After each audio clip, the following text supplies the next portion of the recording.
आखिर क्यों गांधारी ने दुर्योधन से कहा, मेरे सामने नग्न अवस्था में आओ। युद्ध का 18वां दिन था। कौरवों की विशाल सेना समाप्त हो चुकी थी। दुर्योधन अकेला बचा था। तभी उसकी मां गांधारी ने उसे बुलाया।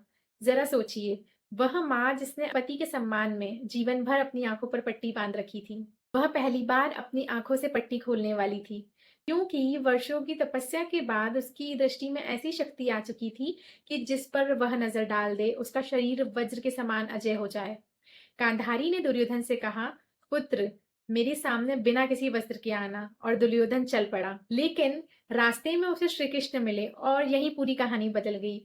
कृष्ण ने एक प्रश्न पूछा, क्या एक युवक, यानी कि एक वयस्क युवक का अपनी मां के सामने नग्न अवस्था में जाना उचित है? दुर्योधन रुक गया और सोचा, और उसने अपनी जांघों को एक कपड़े से ढक लिया। और फिर जब वह गांधारी के सामने गया और गांधारी ने अपनी आंखों से पट्टी खोली, तो उसकी तप शक्ति से दुर्योधन का पूरा शरीर वज्र के समान बन गया। लेकिन एक हिस्सा बच गया, वही हिस्सा जो ढका हुआ था। अगले दिन भीम ने उसी जांघ पर प्रहार किया और महाभारत का सबसे शक्तिशाली योद्धा धराशाही हो गया।